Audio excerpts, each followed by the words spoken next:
Hello, magandang sa inyong lahat.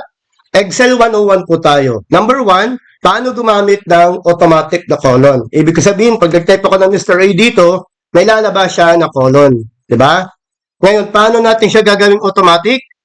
I-highlight mo pa yung column A, then punta ka po ng home, click mo yung format cell, punta ka po ng costume, then dito po, at asterisk, space, yan, colon. So, ibig sabihin yan, every time po na mag-input ka ng data dito sa column A, magkakaroon na po siya ng automatic the colon. Ano po? Step number 2. 101 number 2. Paano mag-lock ng cell? Paano mag-protect ng sheet? Ang ibig sabihin po nito, gusto ko dito lang sila sa color yellow cell. Hindi na sila pwede mag-pindot or mag-edit ng ibang row or ng ibang column. Gusto ko dito lang siya sa kulay yellow. Paano natin yung gagawin? Una mong gagawin, i-highlight mo to. Hinighlight ko po kung saan mo siya papayagan. Click mo yung format. Then, click mo yung lock cell. Pag na-click mo na yung lock cell, then, punta ka po ng review. I-click mo po yung allow edit range. Then, click mo po yung new. Pagka-click mo ng new, click mo tong arrow. Then, pipiliin mo na kung ano lang ang pwede niyang galawin. Then, click mo to.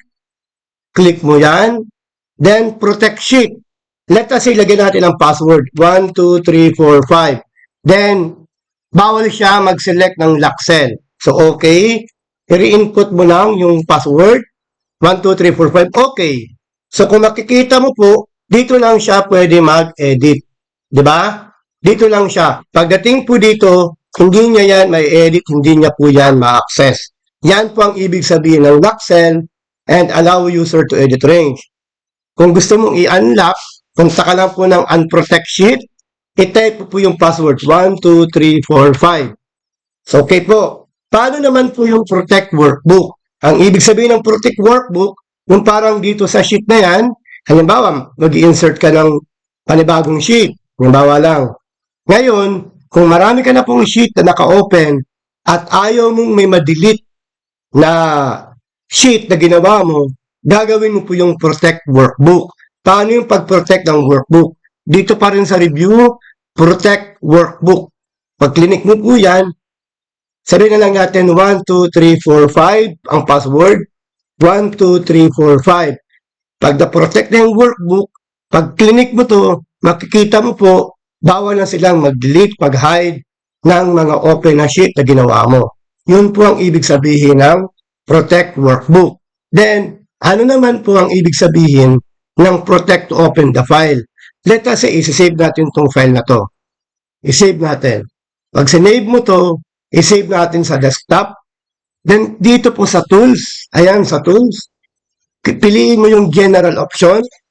Lagyan mo ng password to open 1, 2, 3, 4, 5. Okay. 1, 2, 3, 4, 5. Okay. Then, itry natin siyang i-save. Pag na-save na po yan, try natin i-open siya. Pag naka-close na, punta ka po ng file. Ayan. Try mo yan. Tatanungin ka po ngayon ng password to open.